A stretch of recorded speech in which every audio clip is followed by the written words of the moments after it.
I am going to have 3,000 families insured by the end of 2027. Yeah, you will. 3,000 families that are going to feel confident, secure, and that their agent will answer the phone. They're going to have a team that when they call, they know they're not going to get a robot. They know they're not going to have to press 1 for English. They're not going to have to press anything because a real human picks up the phone every time they have an insurance question during business hours. Yeah, more, yeah. If not, a lot of my own personal clients have my direct cell phone number. That's probably not going to be the norm going forward. Yeah. But right, there's a team there to back you up, right? Like Parker, his mom got in a car accident just the other day with his kids while he was in another state. Parker called me on a Sunday, picked up my phone.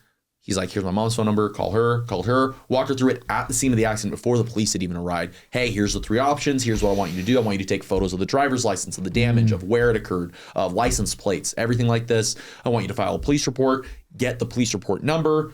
Here's the insurance carrier phone number, call and file this. This will speed it up because they're like, hey, we have a trip next week. We need that car. Yeah. That's what we were talking about, cars. I'm like, here's the fastest way to do that. And then Monday morning, I followed up. I texted his mom, which she thought was absolutely insane. It's like, dude, your insurance agent texted me to make sure I was doing okay after the accident. Who's going to do that? And it's because I care. You are. Buddy. Every person that trusts me with their insurance, they're not only paying me, but they're trusting me with their safety. Did Jacob write enough insurance for my home? Dude. I'm trusting his recommendation. Is that enough? Yeah. Right? Hey, my auto insurance. I'm trusting, like, because people don't know how all this stuff works. And on the health side too, someone. The same deal. Like people, it's complicated. Yeah. And that's the reason that we have jobs. So, you know, on the health insurance side, like there's some pre-formatted plans on Marketplace or even group benefit plans that are pre-formatted. There's some that aren't, they're a little more flexible, but you know, you're pretty confined. And so, you know, for me, I can totally see what you're saying because there's a lot of things you can do, but you can't really mess up insurance as far as picking a plan. Maybe just like my doctor doesn't go there. I went into the wrong place. But I find the most value is what you're talking about is not shopping, not exploring plans. A lot of my best clients do that themselves, bring me their plan. Then we have a comparison and have a pro con. All right, let's see your doctor, medicines, etc. Price points, if it's an income-based plan, what they're expected to earn. That's great, but that's only now open enrollment. Yeah. The rest of the value comes that separates me from a robot or AI or whatever is going to be, what do we do to help manage care throughout the year? Yes. How do I help you plan, prepare for things that are it's great when you can expect a shoulder surgery or when your doctor recommends an MRI. Or you know you're going to get pregnant. Yeah. Okay. That's another great example. Make sure your insurance covers it before you get pregnant. Yeah, dude. I know people that have done that and then they're like, wait, my insurance, they get new insurance after they get pregnant. And then they're like, wait, my insurance isn't going to cover my pregnancy at all. No, because that's a pre-existing condition. Yeah. Some of them, you got to be careful of that. Talk to your agent. Do that. Yeah, do planning. And I understand sometimes pregnancies are unexpected and that is what it is. But we can navigate that. The point is though, you have someone to hold your hand and do that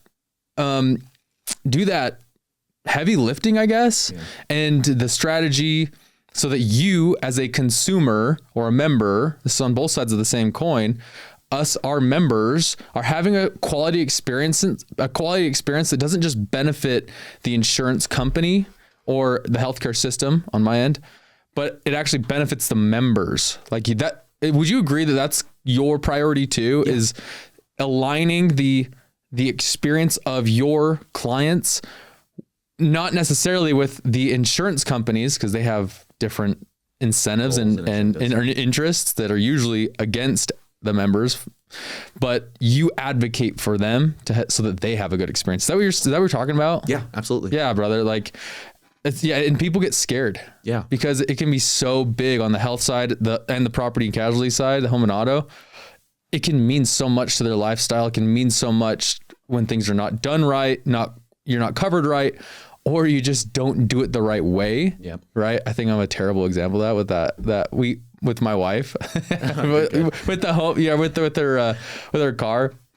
So because I chose to neglect it, I wasn't able to have a good experience. Yeah. But because of that, I I learned, but it's because people don't know, even though I do insurance, dude, it's the same thing.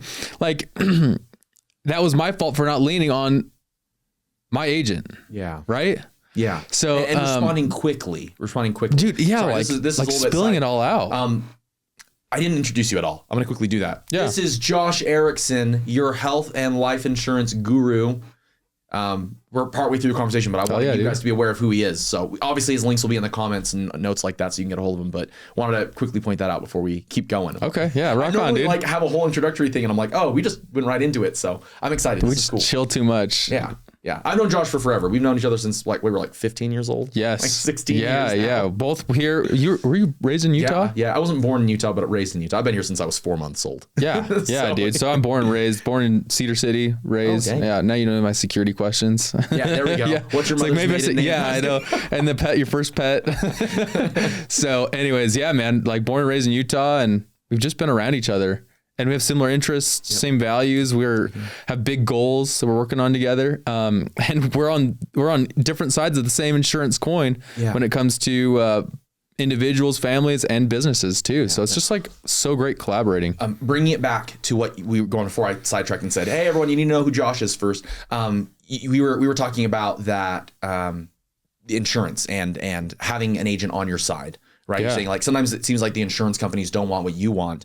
One of the benefits of working with a broker like Josh or me is I represent you to the insurance companies. It's not the other way around. Right. Like some agents are captive where they represent the insurance company, and anything you tell them is legally knowledge of the insurance company, and they can get in trouble for not sharing it. But like, right, here's a really silly example.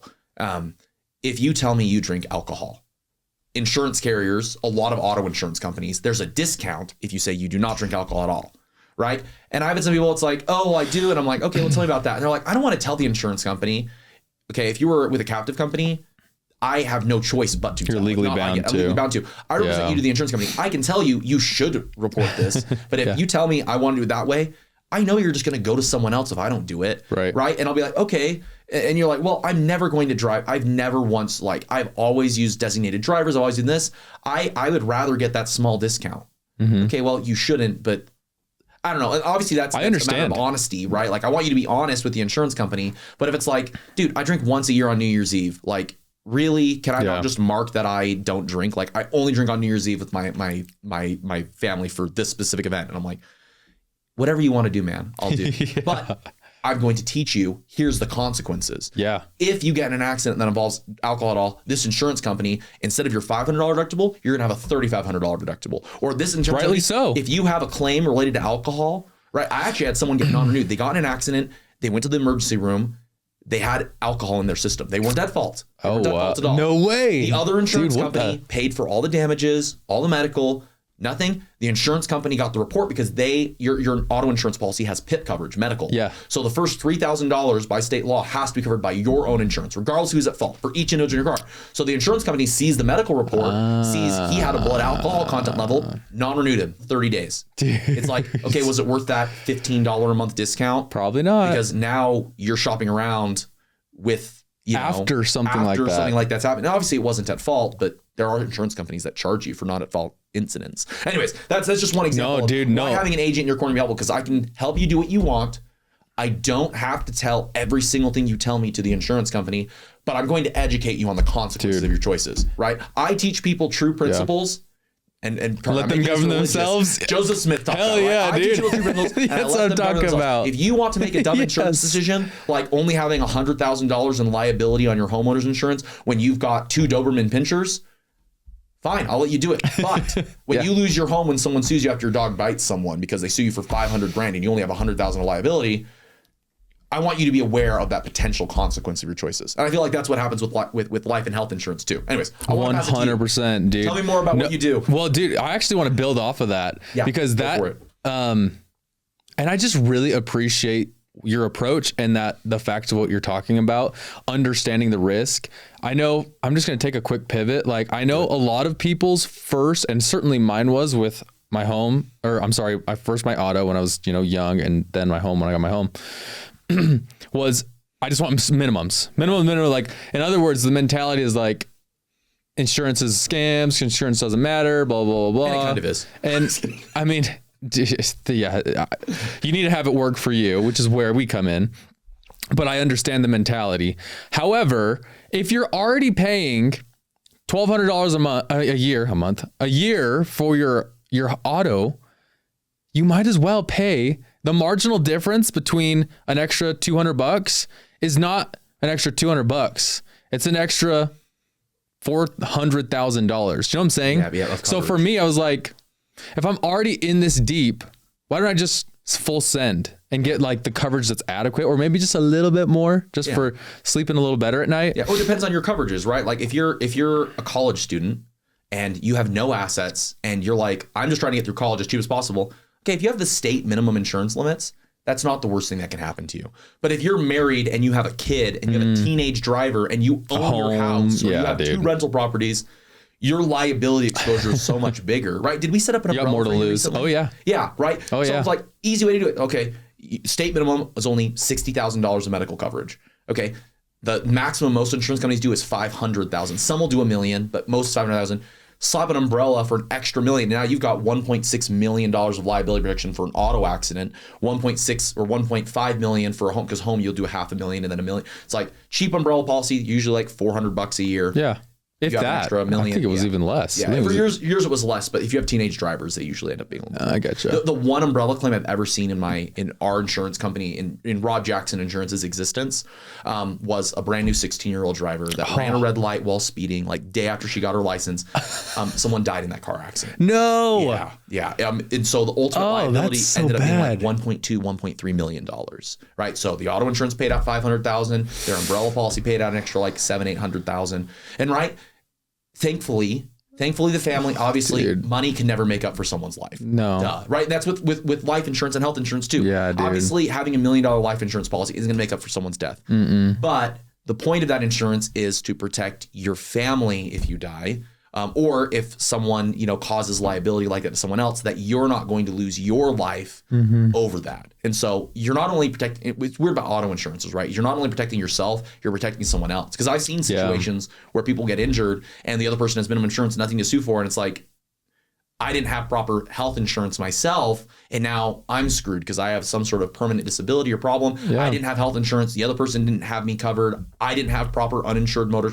And yeah, it's good to have a professional that's going to just help you consider all those things that can happen. Well, I put on that liability. Like, I had an accident. The person was uninsured. It was very, very minimal. It totaled my car, but I went to the ER to get checked out, and my PIP covered it. So it was like no big deal. Well, it did suck to lose my car. It was a $900 Saturn Ion that I got from an old lady who drove to church on Sunday. So, and it was stick shift, suicide doors. That part I probably missed the most. But love it. Let's go back to the compliance, bro. I really appreciate your approach. As mutual brokers here, where our obligation is to our clients, not to any one insurance company, it does put us in a unique position. And I relate super well with what you're talking about, which is my role here is essentially to educate you on and help you compare your options. And then when you want to bend the rules, tell you what the rules are. And then if you choose to do something that's not compliant, I'm going to warn you about what the potential is, which is essentially an IRS audit, and what would happen, the consequences. However, you are the one, as a broker, you are the one, meaning client. My client is the one who has to take accountability and responsibility for their actions. I'm an advisor. That's why it's called Compass Insurance Advisors. I'm an advisor for you. I'm a consultant. As a broker, it puts me in that position instead of a captive or an agent with one company. So, but dude, but don't get me wrong. I am a huge advocate for complete transparency. And if you want to accept those risks, that's not my call. Yep. I'm not gonna tattletale, but I will tell you, hey, the compliant way is to do it this way. And if you do not do it this way, these are the things you are risking. However, it's your call. Yeah. So you go ahead and do it however you want to do it.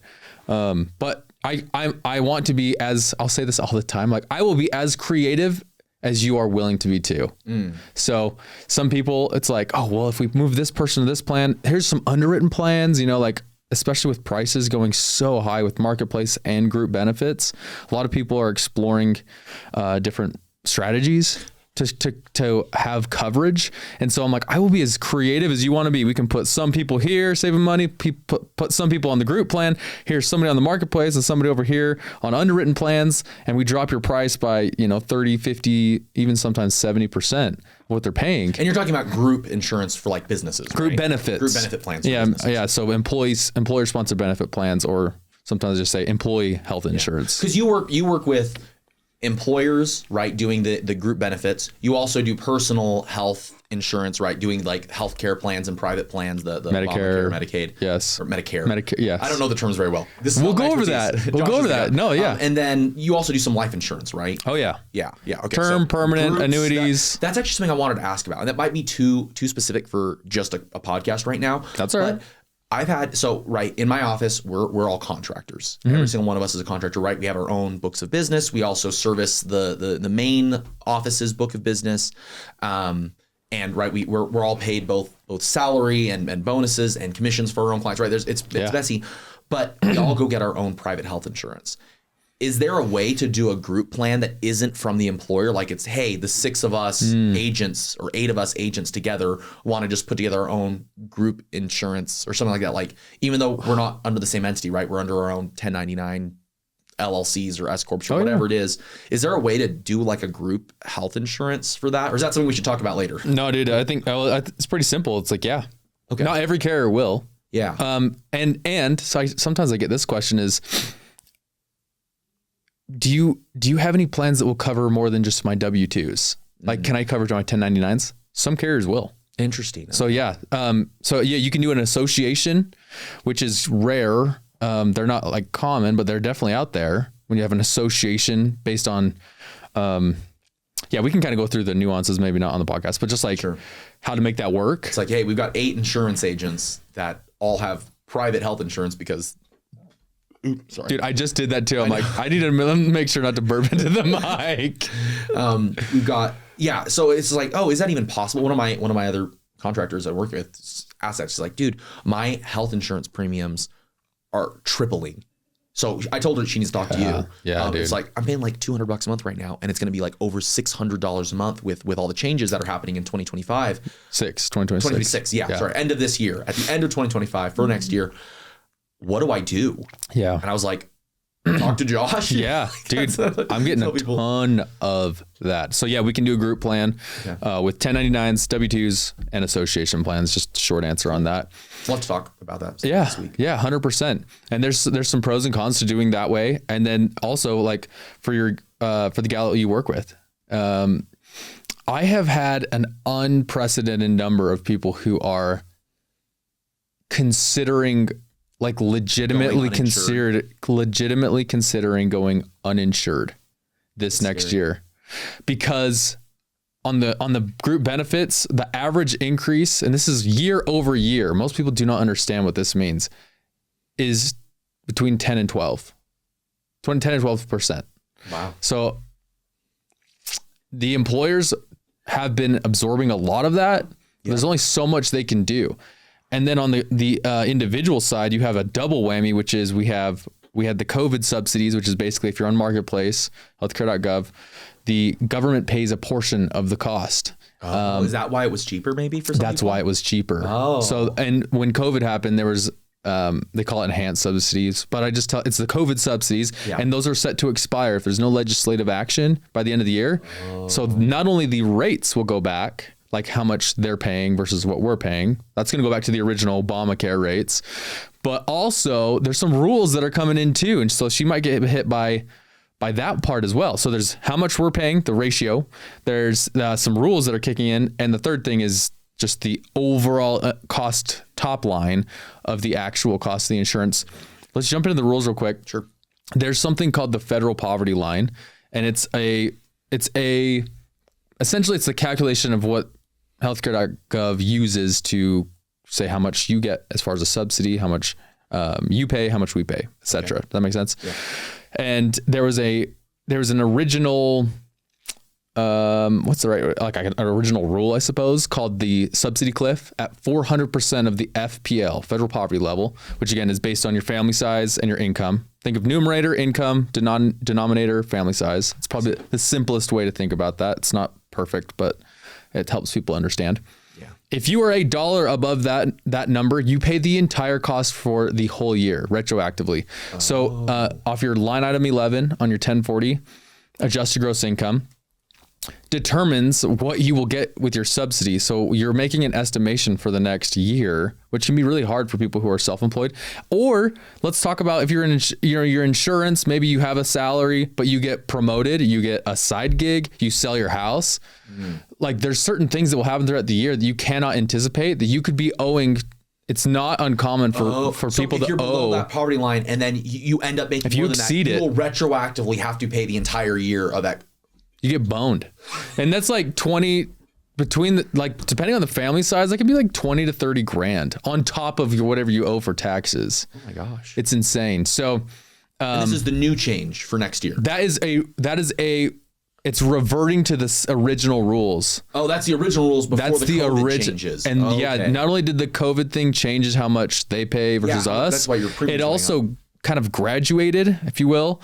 It smoothed out that subsidy cliff so that it actually, instead of going to 400 just to zero, it was kind of smooth out all the way to 750-ish% of federal poverty level. So it was way more logical. It wasn't a cliff, it was a gradient. It was, which is what it should be. It was progressive. Yeah. That's the correct term for that. Okay. Like we have a progressive tax system. The more you make, the more each dollar you're taxed on. It's a progressive tax based on your essentially income, rather than a cliff where you're either paying it or you're not paying it. Dude, wild. Insane. Yeah, morally wrong. Like, so I'll explain this. You're like, that's insane. Yeah.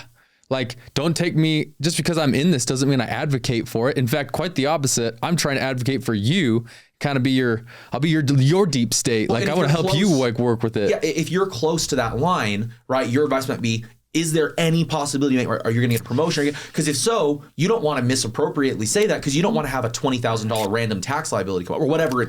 For sure.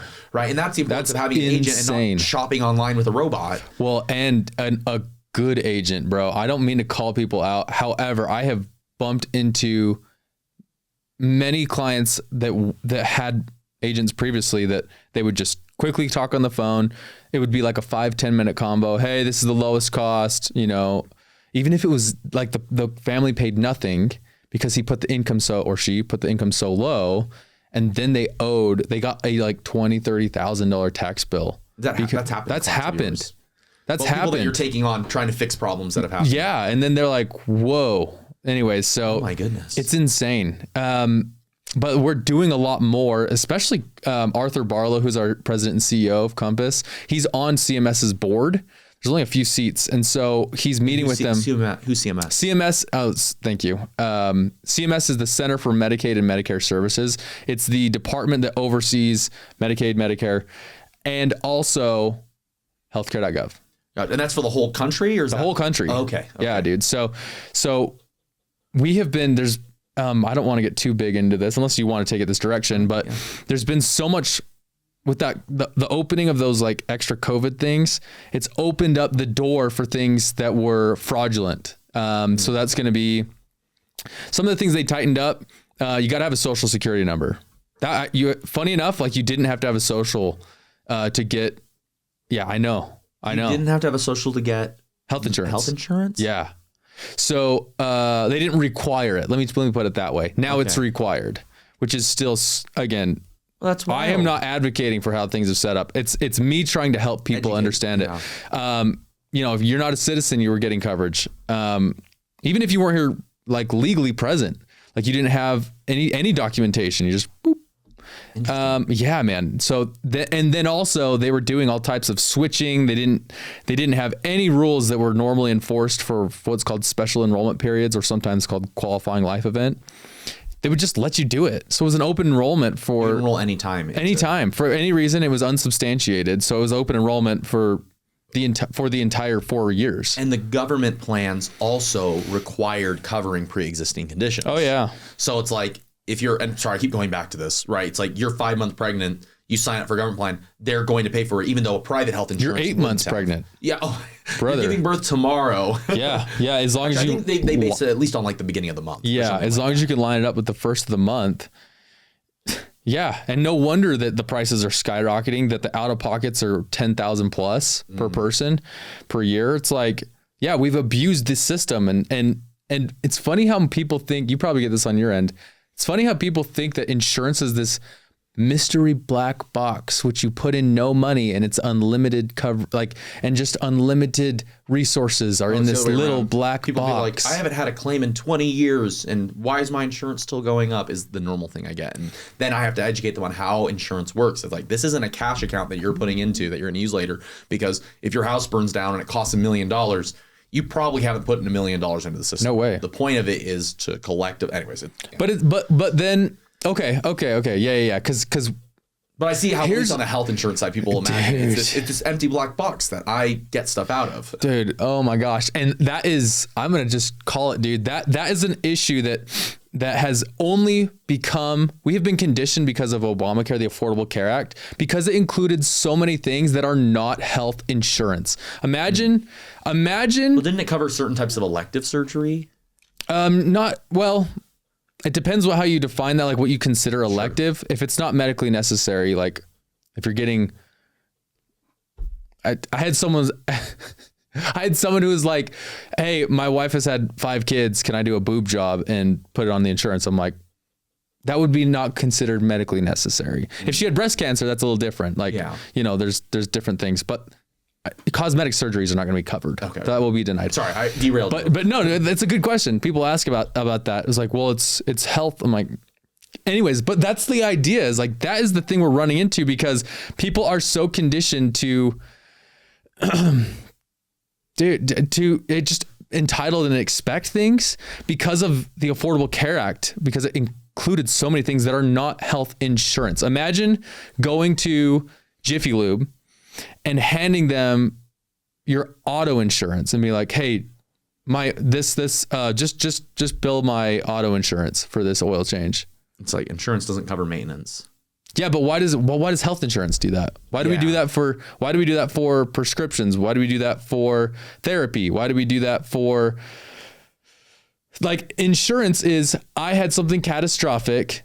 This covers my catastrophic. That's actually, and now we've misconstrued healthcare and health insurance, that everyone expects the health insurance to just elevate their lifestyle on their healthcare. And they're so, like, we've been so conditioned to be so entitled for it. Yeah. And then we're also shocked that our payments are going up 3 times and our out of pockets are over 10 grand a person per year. Yeah. Because we're loading it with all this stuff that is not insurance, which means that if you have something catastrophic, you have to come up with a massive out of pocket, and you also have to pay a ton for it. So it's really, I'm not here to tell you like the right, wrong. I'm trying to like demystify what is going on. Yeah. And the entitlement that people have been conditioned to is astounding. It's crazy, and it's perpetuating what's going on. But it's not all their fault. It's not all, like, I'm not trying to say it's just our fault. There's also things top down. We have never had transparency. Yeah. When's the last time you went to a hospital, they told you for an MRI and you're like, well, how much is it? They have no idea. They will say, well, what insurance do you have? I'm like, no, what is the cost? What's the reimbursement? Supply, demand. Yeah. So like, what is the cost? We do not have a market for health insurance, healthcare. Health insurance, just an example of this, because I'm intimately aware of it. You brought up therapy. So my wife is a therapist, and she's like, it doesn't matter. Like they have cash pay rates, and there are some people that pay cash, but people that use insurance, it doesn't matter what they charge. The health insurance is only going to pay a certain amount. They're like, hey, if our cash pay rate is $140 a session, if we charge this insurance company, we're only going to get $80. Oh yeah. If we charge this insurance company, we're only going to get 120. Yeah. This insurance is going to pay 122. Yeah. This insurance pays 150 or whatever it is. Right? Every company, and it's like, who cares that we're charging 150? They're only going to pay us this much. And obviously, there's some tax write-offs they can take from, but it's also like, wait, why is a professional that's charging for a service not getting paid for that? Because the insurance company just decides it's only worth a certain amount. Yes. Like, it's kind of wild how that works. That's happening in primary care too. Yeah, where it's like, oh, if you go, my parents, they had to get colonoscopies a few years back. Yeah. Don't wish that on anyone, but obviously you should do it. You should right? too. Make sure you don't have that's in the cancer, wellness. colon cancer. Yeah. And it's important to get checked for. But they were on a Christian healthcare ministry, which isn't even insurance. Yeah. Right? It's not. They're not legally That's another thing. required We'll talk to about pay. that too. We could talk about it in just a minute. My parents decided to pay cash for it, and the Christian healthcare ministry they were on did end up paying back. They were obligated to. Obviously, that's the way it works. It's not insurance. Yeah. But the cash pay rate was so cheap. Like, they actually got the numbers from them. Yeah. They're like, here's how much it costs when we bill insurance. Here's how much it costs. The amount that they paid for their colonoscopies was less than the out-of-pocket amount using the insurance. They're like, so it cost us less than it would have cost us going through insurance because your out-of-pocket for this procedure is this much, and they hadn't used any for that year, right? They didn't hit their max. It's like, wait, I don't know the exact numbers, which is why I'm not sharing them. But it's like, just doing it, paying it ourselves, is cheaper than using insurance. Oh yeah, dude. That happens with ambulance bills too. Yeah, anyways, that's no, that is a huge point. Wait, why on earth was it cheaper for us to use cash? Well, think about it. If you have a doctor's office that has to navigate 15 insurance companies or 100 or however many that they are, I know some doctors where they've got one doctor and they've got 4 or 5 people that all they do is deal with the billing for the insurance. Yeah, and it's like, okay, when I have to have 6 administrators that each cost me $50,000 to $60,000 a year, it's like, I have to charge more for my services. It's this administrative bloat, which obviously we're not here to solve the problem. We're here to help educate people. Right. Well, you're here to help. A lot of this is stuff you educated me on. Yeah. But yeah, let's. Is it okay if we divert and talk a little bit about the Christian healthcare ministries compared to normal health insurance? Dude. I'd love to hear about that. Out of respect, I will try not to mention names. However, I will say, we'll just call them HealthShares. Okay, HealthShares. Yes. But yeah, I'm glad you mentioned them because yeah, dude, it's, somebody asked me, so we had a person who Marketplace was going to be, they were on that 400 line and they were like, I'm not going to risk that. I'm like, that's probably pretty wise. So they qualified for, we did some field underwriting, we just asked some preliminary health questions. It seemed like they would qualify for a non-income based plan, a private underwritten plan, which was probably 50 or 60% less than the full price Marketplace plan. And then they're like, well, HealthShares. I was like, well, do you represent any HealthShares? And I'm like, I do have one that I like. I even hesitate saying this because I've never have pushed anyone to it. In fact, I don't think I ever will. There's one that out of all of them that I do researched. That I do have, I guess, a relationship with, but it is not insurance. There's literally no difference between you coming to me as a person, Jacob coming to Josh, and Josh saying, oh, have you, wife, pay me $500 a month. And if you have a major health problem, I promise that I'll take care of it. There's literally no difference. It is just a third party agreement.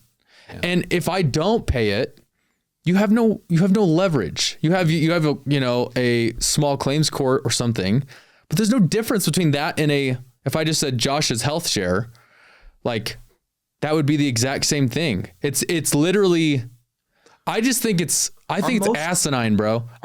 Why wouldn't you just take the $500?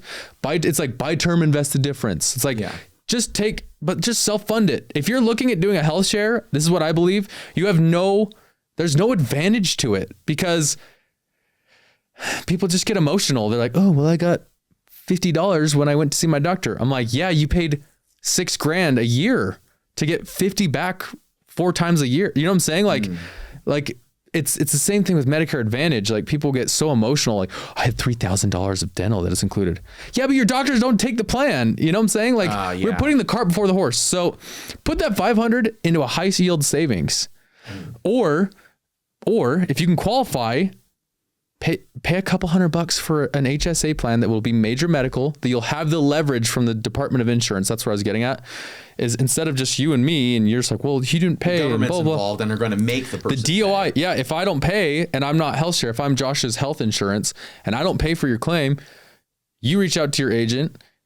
Together, you're going to talk to the DOI, the Utah's or whatever state's DOI, and you have the leverage from the Department of Insurance that will make them, anything they're legally obligated to cover, they will. Yeah. And that's another reason that you have an agent, is to help advocate for you in those situations. Not that very, very, very rare. But going back, most insurance companies know what they have to do and are going to do it. Yeah. Yeah, you usually don't have issues. It might be annoying in terms of requiring documentation or wanting the receipts a certain way or only accepting it in this one online portal, or certain ones you have to mail it. It's like, why do I have to mail this? Or right, it might be weird, but there's a process and they have to do it because they're expected. Then the government's forcing them, right? Which is, it's great regulated. To have. It's insurance. That's what insurance is. It is an obligation legally. Yeah, and HealthShares don't do that. No, are most HealthShares, I understand, are religious organizations. Is that entirely true? Like all of them are?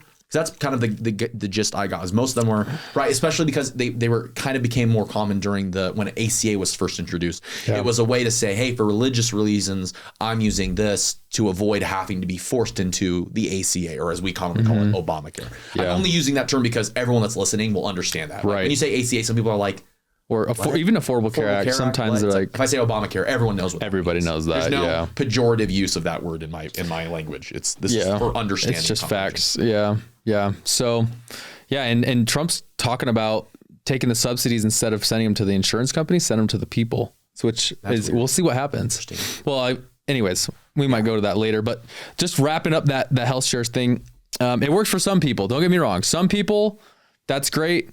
My opinion is, let's get you an HSA and self-fund your insurance. Like, self-fund it.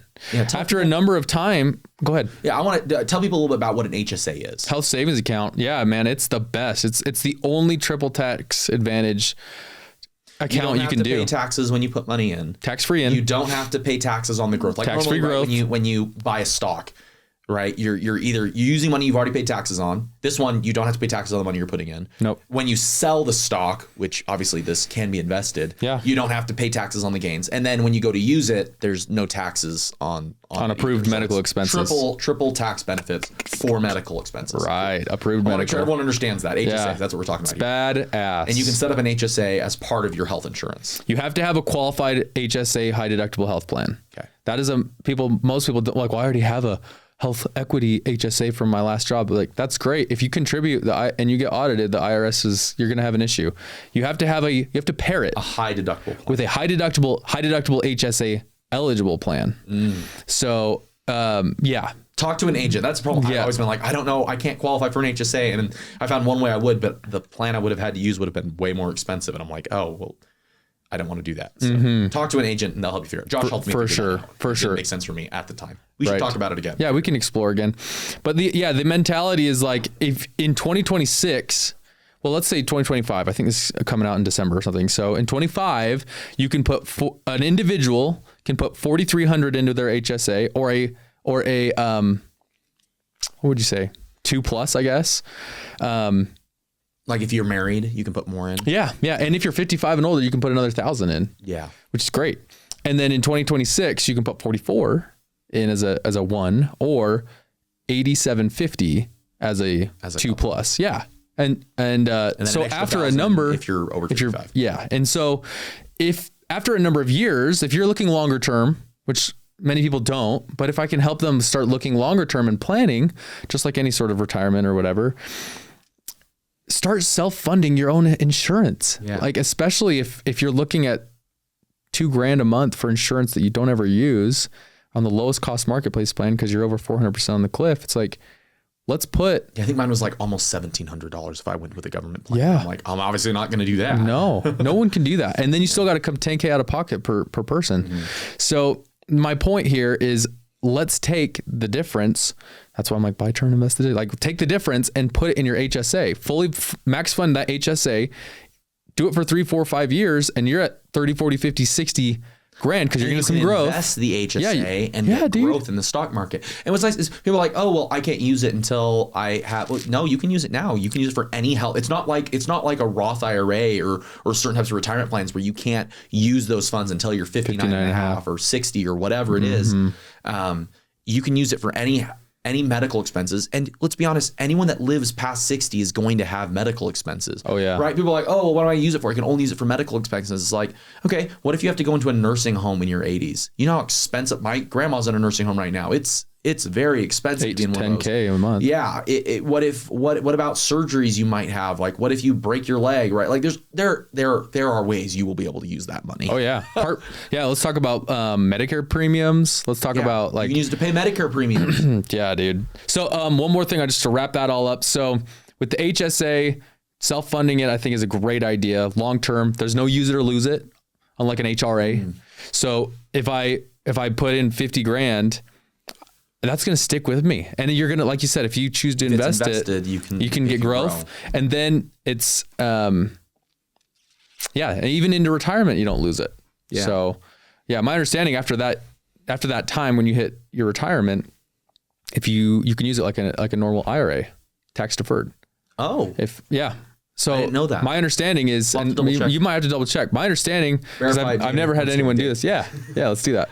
Is after you get into retirement, after you're 65, you can, this is my understanding. Maybe I should double check this, that you can continue using what you've already contributed in an HSA for approved medical expenses, still tax free, blah, blah, blah, blah. However, you can also pull it like you would a tax deferred IRA once you're obviously meeting those age and retirement so you might lose things. Certain parts of the tax benefit, but you can use it.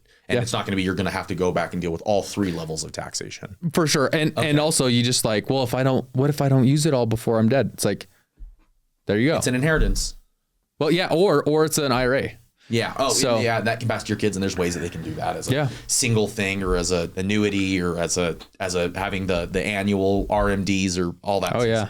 I'm excited about that. Weird, huh? I know. I geek out about this stuff, and sometimes I don't want to muddy the water, but for people that are willing to go there, I know sometimes it's an emotional thing. It's like, oh, it's so overwhelming, and I understand that. If you're willing to kind of work through that and try to stick on the logic, there's a lot of really cool things that we can do to help this work for you, man, not for the insurance company and for the hospital systems, that's what the Affordable Care Act was set up to do. And that's what it is. It's pushing everyone towards single payer, which is just meaning like Medicare for all kind of thing, or like just everyone's on the government's health insurance, and like many other countries, right? Like obviously, regardless of political takes, sure, right? Irrelevant of politics, if you see your health insurance premium going up 300% this year, talk to Josh. Talk to someone that is an insurance agent to find alternatives. Like, right, doing a high deductible private plan and putting money in ACA might be cheaper than using the ACA Act. And thankfully, in our country, you're able to do that, right? You're not forced to use the ACA. It's just an option, regardless of political opinions. For sure. Yeah. And I appreciate that you brought that up. Yeah, I'm totally agnostic. And I'm also unattached on what you do, like what you were saying before. I just want to educate. Yep. And I will be as outside the box and creative as you are willing to tolerate, quite literally, because, I'll be like, well, hey, we can do this, but hey, if this is feeling overwhelming, we can just keep it simple for this year and maybe do next year. Or if I have some people that are like so hungry, they're like, yes, like this is what I want. Find me ways that I can move this, like have this person here, the rest of the family here. And then that allows us to do this HSA thing. So then I can contribute up to this amount and just keep me compliant. But the one high risk individual that we know is going to need care can be on this plan or whatever it is. Yeah, precisely. That's interesting.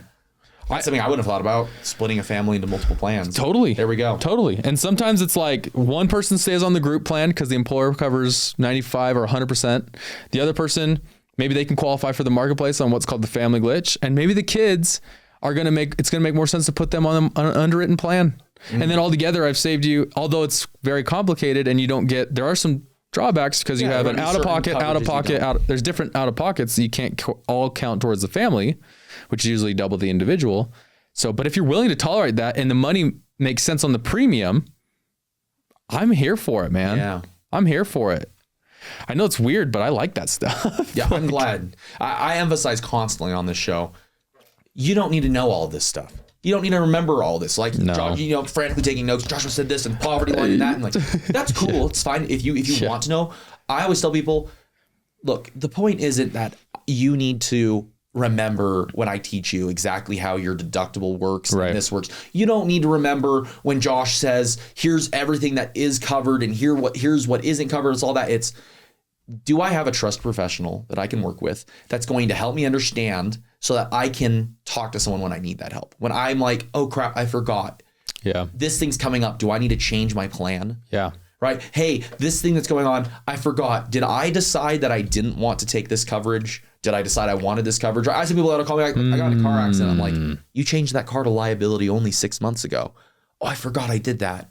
Well, it made sense, right? And I'm able to walk them through. We decided that this was best for you because the car was only worth $3,000. Why pay full coverage for that car that's only worth $3,000, right? You've had full coverage on it. We talk about it every year, right? Like, that's the sort of thing. It's, if I did make something that bothers me, oh crap, I thought I did have eye coverage or whatever it is, right? Like, because there's optional parts you can add, supplemental bits. Yeah. Oh, I thought I wanted that supplemental.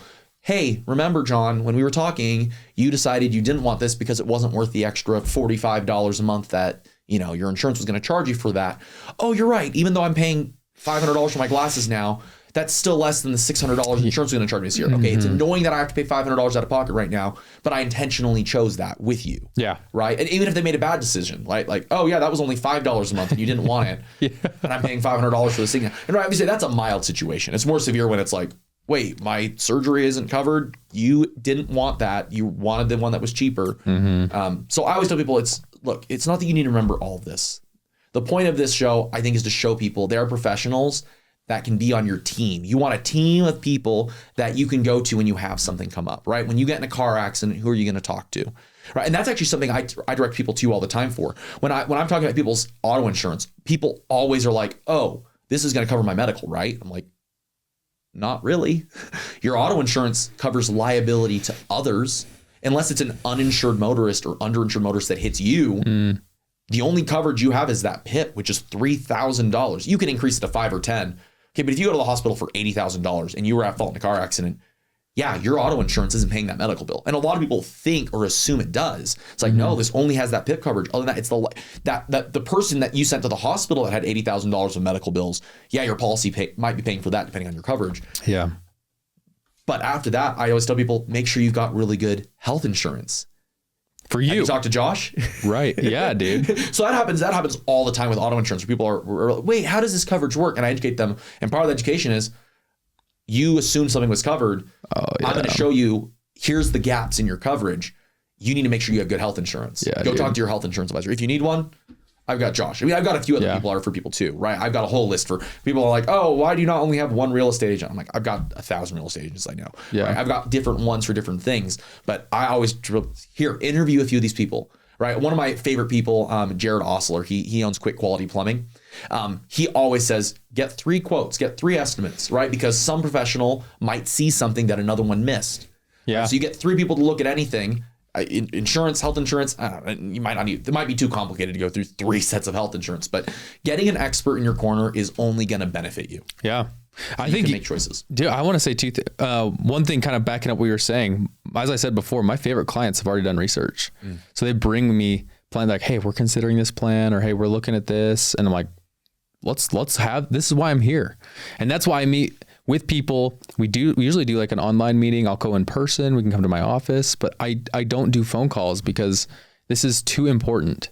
And then I actually want to shout you out, Jacob, because Jacob does my insurance and he's killing it.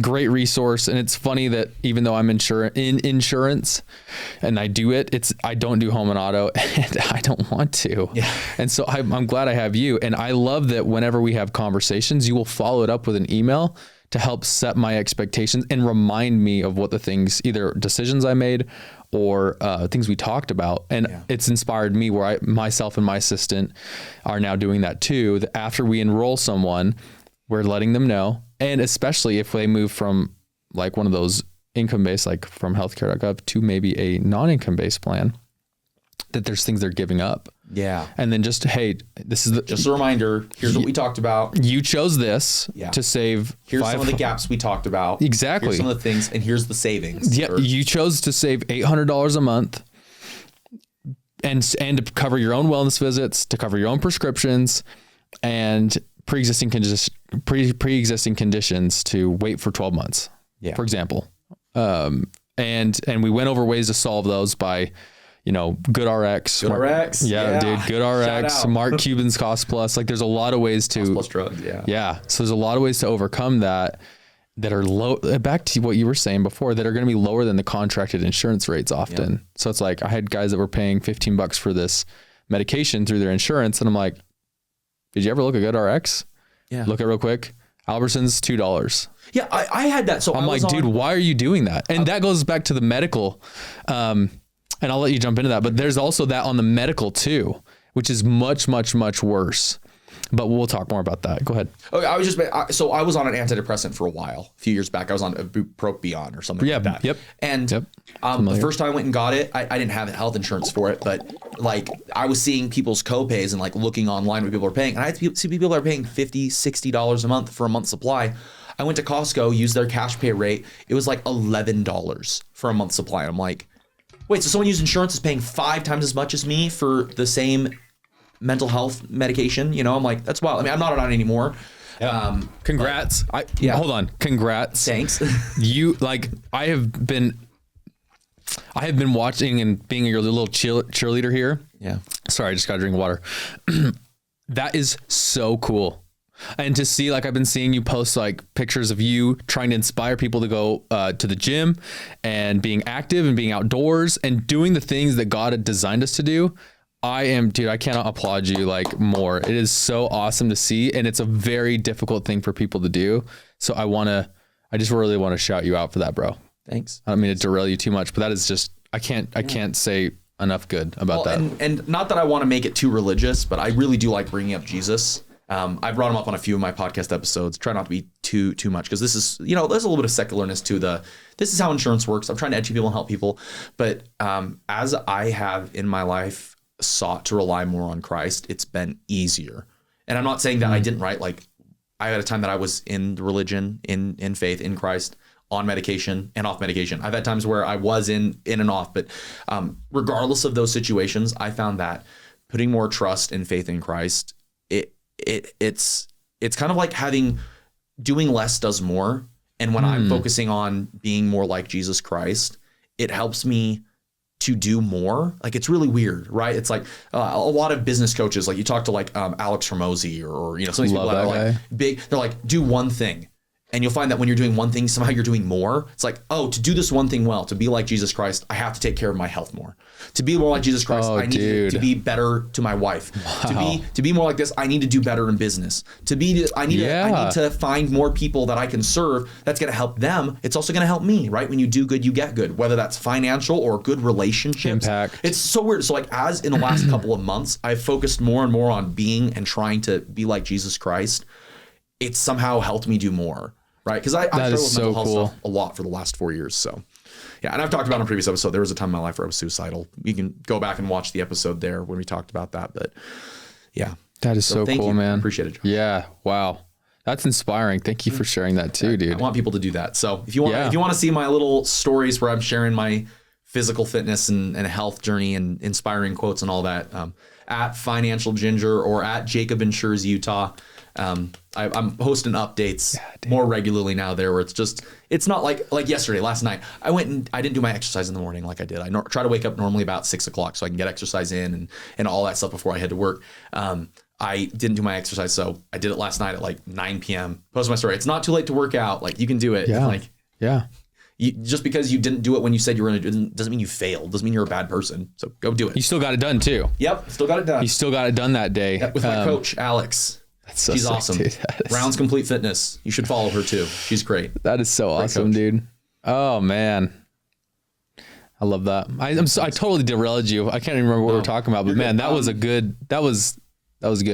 Yeah, I know we're getting a little bit close on time, so we should wrap up a little bit. Yeah, dude. But yeah, I thank you so much, Josh. Thanks for taking your time. Thanks for being here. I know, so especially in ACA season, like open this is enrollment. the busiest time for you right now with open enrollment. So I appreciate taking a little time out of your schedule to do some education and talk about this with me. Yeah, hopefully this made a lot of sense, and hopefully people can have some frames, like filters, for as they're staring down these new premiums. Everybody's has new premiums, and everybody's facing new, unusual situations. Hopefully this gives you a little bit of clarity and a little bit of Hope. Hopefully hope, confidence, hopefully, and understanding and setting the roles for a quality experience with an agent broker. Yeah. I hope that helps. Absolutely. People are listening and they're like, I want to have Josh review my health insurance and give me options. How can people find you? I love that, dude. In fact, I'm going to take a quick, you talked about your goal, and it reminded me of mine. I got two big goals here. One of them is, we're local here in Utah. And one of my big goals, I'm working with another broker, is to have a company. I want to help a company of 1,000 insured employees. And what I want to do is help drive impact on their self-funded benefit plan so that their renewals, instead of being that 8, 10, 12, 16, even more, I want them to be flat. I want them to be zeros, ones, twos year over year, because that will help the employer and also the employees and their families. It's the most impact I can make is driven right at the benefits, because 165 million Americans have insurance through employers. So they are a huge market. They can, the impact there is huge. And that's where I want to focus. And that's where I'm putting my effort and time and energy. And also, because I have the background on the individual side, I'm able to help people creatively find solutions when they are seeing a 300% increase to their costs. How can I help you still have insurance and start helping you have it work for you? Hopefully that was what you were asking. Absolutely. That's exactly what I want. I want people to hear that. How can they find you? How can people best get in contact with you? Phone, email, Instagram? Yeah. I got LinkedIn. LinkedIn's great, especially if you're HR, CFO, C-level. Okay. Is it under Joshua Erickson? Yeah. Cool. Yeah, Joshua Erickson. Erickson. Yep. Yeah. In fact, I have a little dash in the middle. Oh. So Joshua dash Erickson. Cool. And yeah, I mean, you got my cell phone, 801-592-5562. It's my cell phone.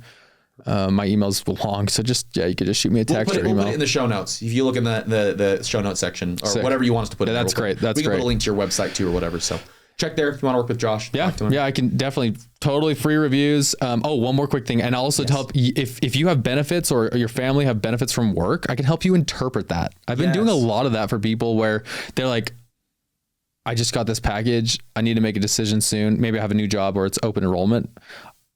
Super happy to do that. Yeah. Okay. I can talk about all your different medical, dental, vision, supplements, the life, disability, short and long term. I can talk about everything, accident, the AFLAC type policies. Like we can go through them, tell you what's normal pricing, normal benefits, and if it makes sense for you guys or not. I love doing that. It's totally free of charge. It's literally so fun. I don't know why. I'm just a freaking geek. Dude, everyone has to have it. Have something that you love doing. Yeah. Who loves insurance? It's impact, dude. It's impact, because I know how much people that are uncertain when it comes to their benefits. So yeah. Perfect. Well, thank you so much for being on, Josh. Little offer for you guys. It's been great. Appreciate it. Yeah, dude. We'll put all those links. Comment, like, subscribe. Ask a question of Josh. I'm sure we'll have you back on eventually, but if you have questions about your health insurance, about life insurance, about auto insurance, leave them in the comments. We'll reply to them, or I will be gathering those to do an episode where we can do some Q&A with those specific questions. So thanks so much for watching. That's sick. Sweet.